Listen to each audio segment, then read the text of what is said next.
International سطح پر اس وقت current issue کیا ہے، وہ فلسطین ہے۔ پوری توجہ کا مرکز بنا ہوا ہے۔ ہر مسلمان کے دل میں بیت المقدس کا بڑا مقام ہے۔ مسلمان بزدل ہو گیا ہے۔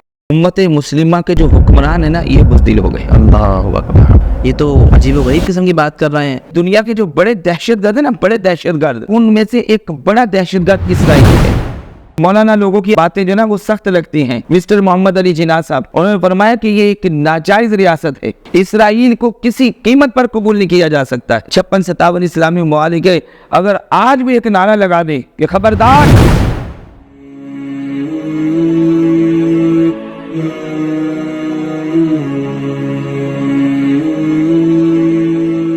السلام علیکم، میرا نام ہے حیدر میر اور آپ ہمیں دیکھ رہے ہیں جامعہ فضل غازیان کے پلیٹ فارم سے، اور یہ ہمارا پہلا پوڈ کاسٹ ہے، پوڈ کاسٹ کا پہلا ایپیسوڈ ہے۔ اس کا موضوع انتہائی حساس اور انتہائی اہمیت کا حامل ہے۔ ضرورت بھی اس بات کی ہے کہ اس موضوع پر جتنی زیادہ ہو سکے بات کی جائے اور لوگوں میں اویئرنیس اس حوالے سے پیدا کی جائے کہ ہم نے کرنا کیا ہے، آگے کا ہمارا لائحہ عمل کیا ہو سکتا ہے اور ہم نے کس طریقے سے آگے سروائیو کرنا ہے۔ اس موضوع پر بات کرنے کے لیے جن شخصیت کو ہم نے مدعو کیا، وہ حقیقت تو یہی ہے کہ کسی تعارف کے محتاج نہیں ہے۔ جامعہ فضل غازیان کے پرنسپل ہیں، محتمم اعلیٰ ہیں، اور تحریک لبیک پاکستان کراچی ڈویژن کے ناظم اعلیٰ ہیں، جن کا نام حضرت مفتی عمر فاروق قادری صاحب ہیں۔ مفتی صاحب کیسے ہیں آپ؟ الحمدللہ۔ جس موضوع پہ ہم نے بات کرنی ہے وہ بہت ہی اہم ہے۔ اللہ تبارک و تعالیٰ نے سرزمین مقدس سرزمین شام کو بہت ساری فضیلتیں دیں۔ بہت سارے اللہ کے انبیاء علیہم السلام تھے، وہ سرزمین مقدس پر تشریف لائے اور ان کے مزار بھی وہاں موجود ہیں۔ حضور حقیقت تو یہ ہے کہ جیسا کچھ ہو رہا ہے اسے ہم دیکھ بھی نہیں سکتے، وہ ایسے مناظر ہیں کہ جسے دیکھنے کا انسان متحمل نہیں ہے۔ تو پہلے تو آپ ہمیں یہ بتائیں کہ وہاں پر جو دو اہم چیزیں ہیں، جسے ہم بیت المقدس کہتے ہیں اور مسجد اقصیٰ کہتے ہیں، ان کا اسلام میں کیا ان کی اہمیت ہے، اور جو اسلام ہے اس کا اس سے کس طرح کا تعلق اور ریلیشن ہے، اس بارے میں ذرا آپ ہمیں۔ نحمدہ ونصلی ونسلم علی رسولہ الکریم، اما بعد فاعوذ باللہ من الشیطان الرجیم، بسم اللہ الرحمن الرحیم۔ سبحان الذی اسری بعبدہ لیلا من المسجد الحرام الی المسجد الاقصی الذی بارکنا حولہ لنریہ من آیاتنا، صدق اللہ العظیم۔ حیدر میر بھائی، سب سے پہلے آپ کا بہت شکریہ کہ آپ نے آج اسٹوڈیو میں مجھے مدعو کیا۔ واقعی یہ جو موضوع آپ نے سلیکٹ کیا یہ بہت زیادہ حساس ہے، اور اگر کہا جائے کہ انٹرنیشنل سطح پر اس وقت کرنٹ ایشو کیا ہے، تو میں کہتا ہوں جتنے بھی ایشوز ہیں ان میں سب سے بڑا ایشو اس وقت وہ فلسطین ہے۔ بالکل، پوری توجہ کا مرکز بنا ہوا ہے۔ اس کی وجہ یہ ہے کہ اسرائیل اس وقت فلسطین پر بمباری کر رہا ہے، گولہ باری کر رہا ہے، اور وہاں کے مسلمانوں کا قتل عام کر رہا ہے۔ سب سے پہلے تو میں یہ بتاؤں کہ بیت المقدس، دیکھیں بیت المقدس یہ وہ مقام ہے، یہ وہ عظیم مسجد ہے۔ ہم نے اپنے اساتذہ سے، اپنے والدین سے، اپنے بڑوں سے بچپن سے لے کر اب تک یہی سنا ہے اور یہی پڑھا ہے کہ مسلمانوں کا قبلہ اول بیت المقدس ہے۔ یہاں تک بیت المقدس کی بات ہے، بیت المقدس کا ہر مسلمان کے دل میں، وہ عرب سے تعلق رکھتا ہو، یورپ سے تعلق رکھتا ہو، یا پھر پاک و ہند سے تعلق رکھتا ہو، دنیا کے کسی بھی خطے میں جو بھی مسلمان آباد ہے، ہر مسلمان کے دل میں بیت المقدس کا بڑا مقام ہے۔ بیت المقدس کوئی عام جگہ نہیں ہے۔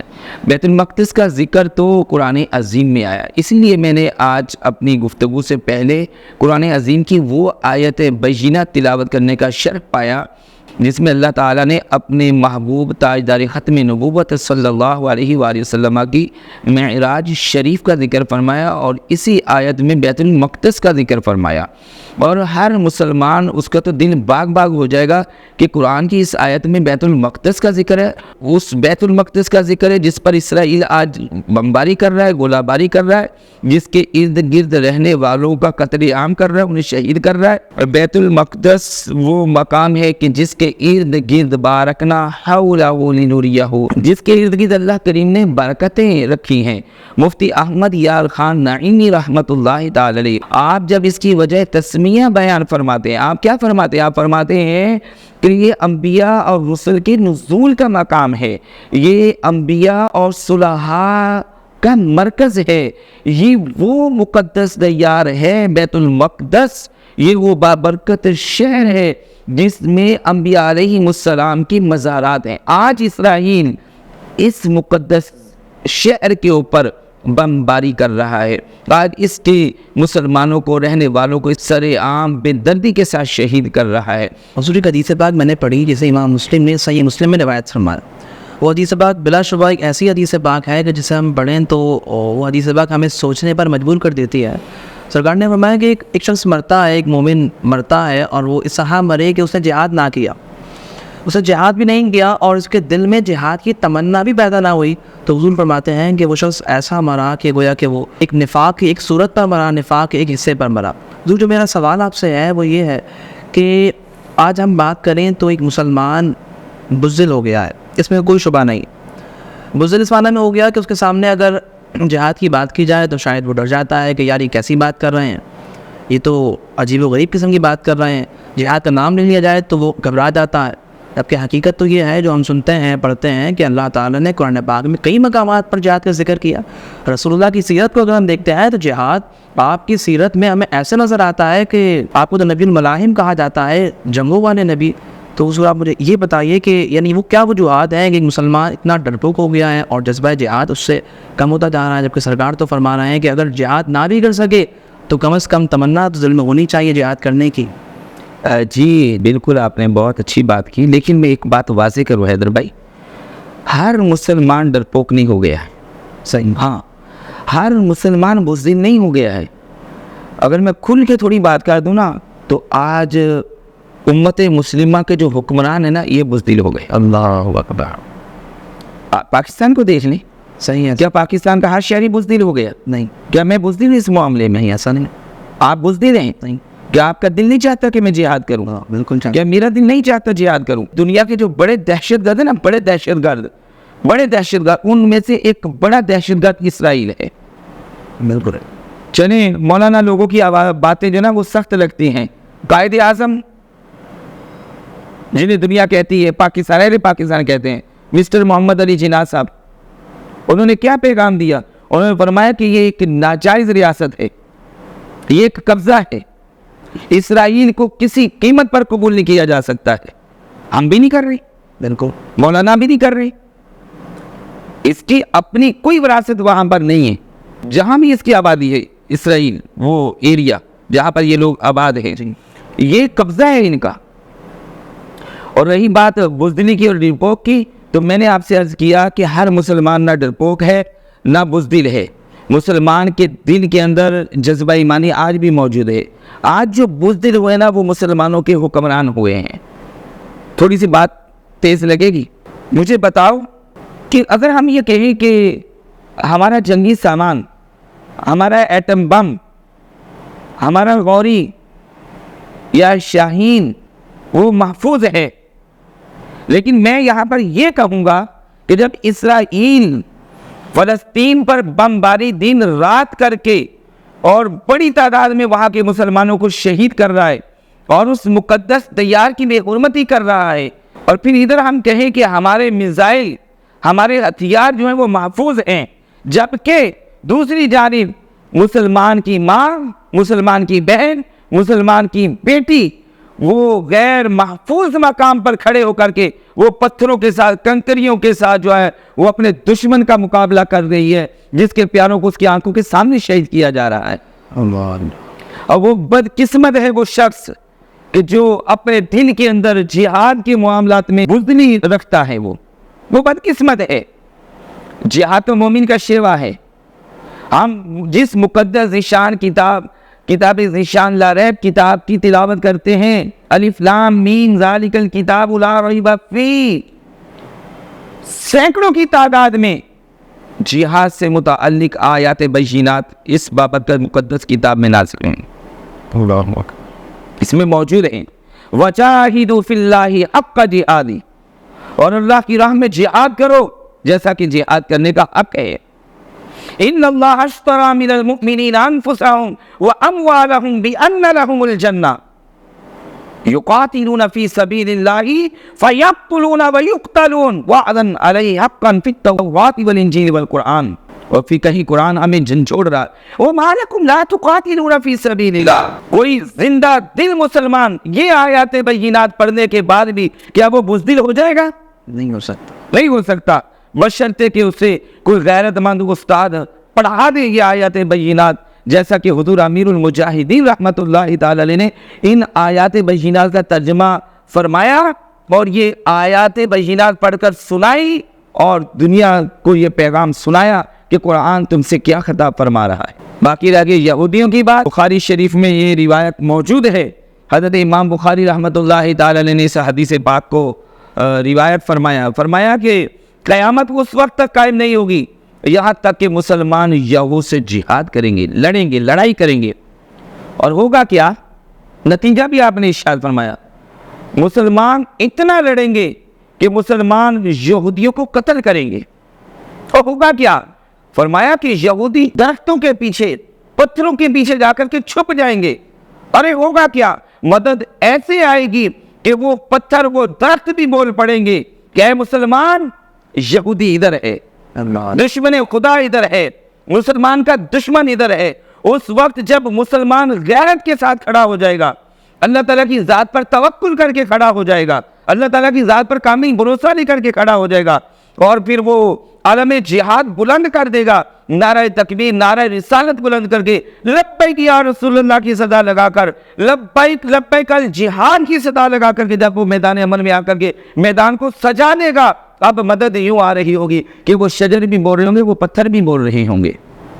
ہاں، ایک زرقد نامی جو ہے وہ درخت ہے وہ خاموش رہے گا. اس کے بارے میں فرمایا کہ وہ یہود کا درخت ہے. اللہ، مسلمان کی تو یہ شان ہے.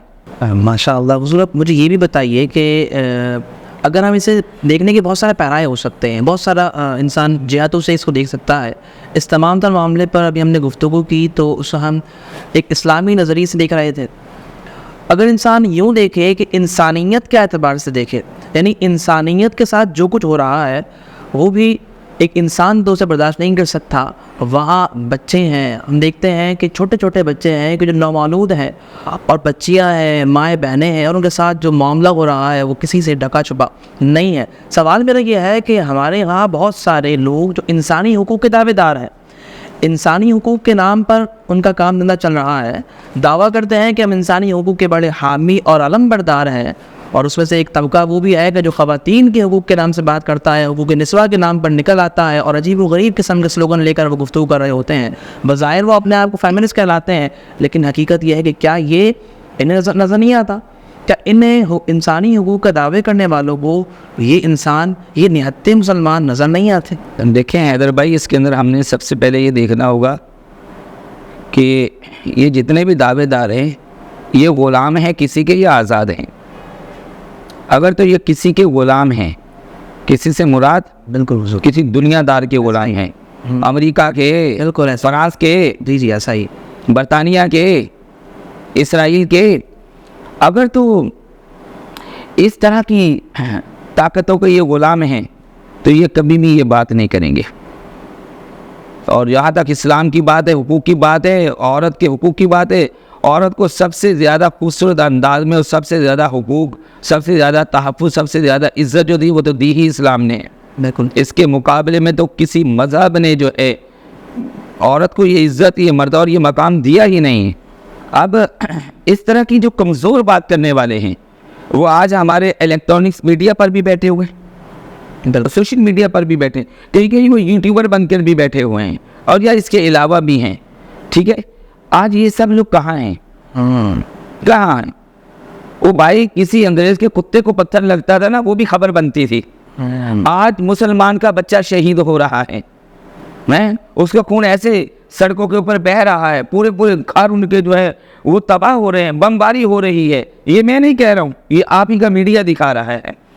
وہ سارے لوگ جو مطلب کہ انسانیت کے چیمپئن بنے ہوئے تھے، وہ آج سارے چیمپئن کہاں ہیں؟ گونگے ہو گئے، زبانوں کو تالا لگ گیا.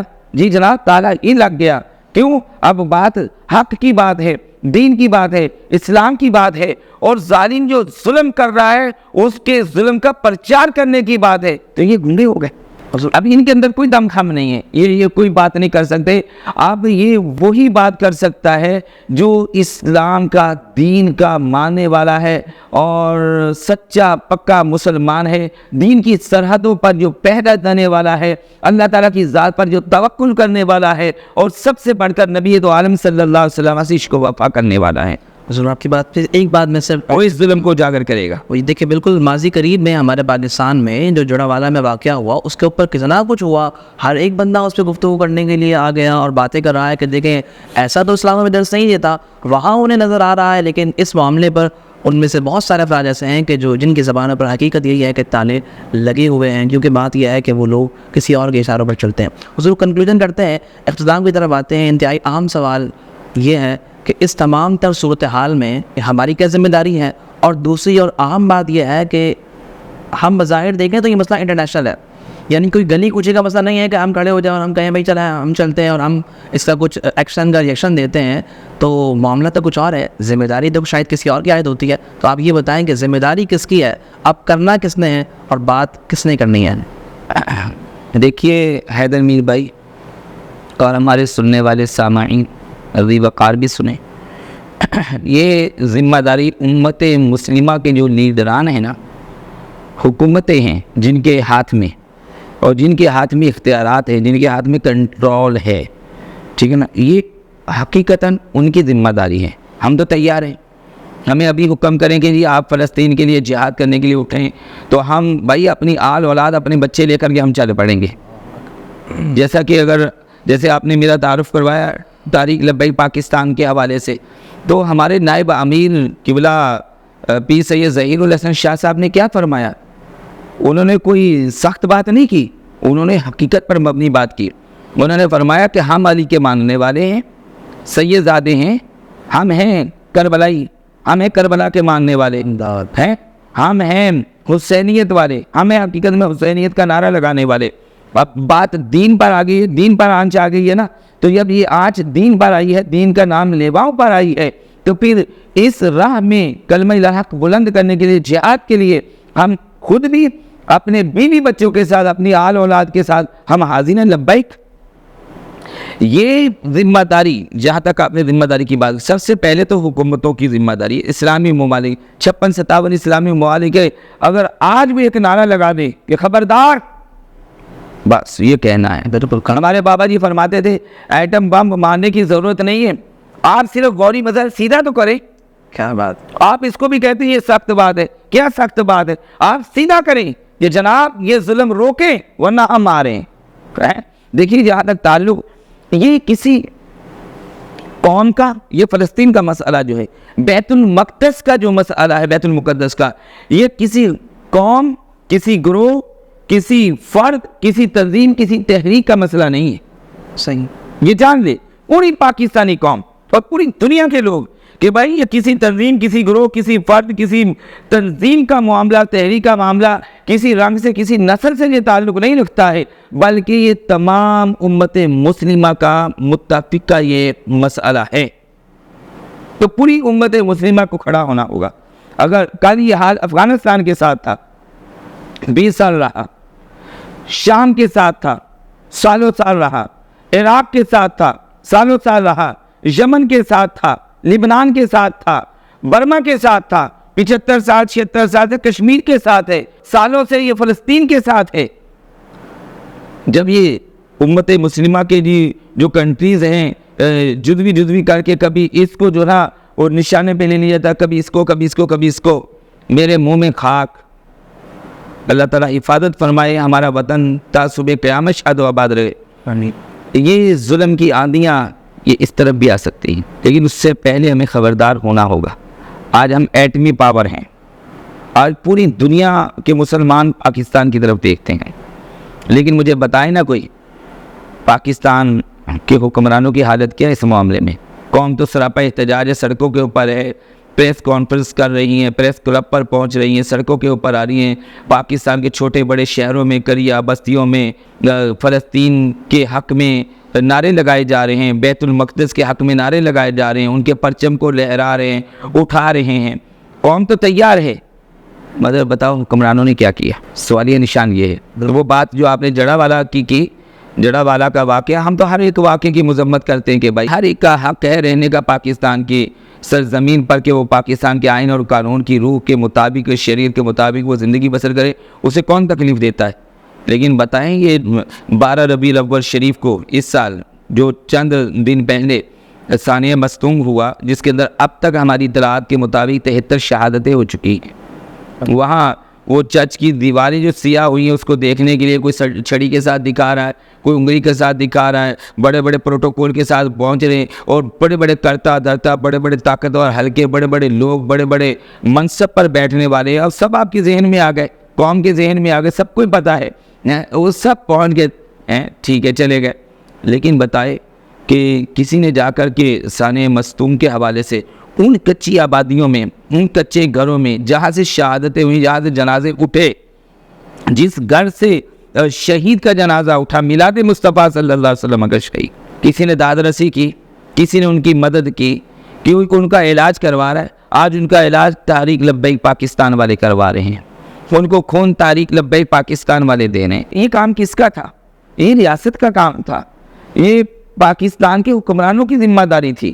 تو پھر پاکستان کے نگران وزیر اعظم کا تعلق جو ہے وہ بلوچستان کے ساتھ ہے، مگر وہ اپنے گھر کی خبر سے بے خبر ہے. تو جب آپ اپنے گھر کی خبر سے بے خبر ہو گئے تو فلسطین تو پھر آپ کے لیے یقیناً بہت دور ہے. پھر بیت المقدس تو آپ کی نظر میں بہت دور ہے. اصل حقیقت میں جو جاگنے کی ضرورت ہے وہ پاکستان کے حکمران کو اور امت مسلمہ کے حکمرانوں کو غفلت کی چادر اتارنا ہوگی. اپنے اندر جوش، جذبہ علاشینی، جوش و خروش اور جذبہ جہاد، کلمہ الحق بلند کرنے کی جرت یہ پیدا کرنی ہوگی. حضور بہت شکریہ آپ کی آمد کا، آپ کے وقت کا. اب اپنے میزبان کو اور ہمارے ساتھ مفتی صاحب کو اجازت دیجیے. اللہ تعالیٰ آپ کا حامی ناصر ہو. والسلام علیکم.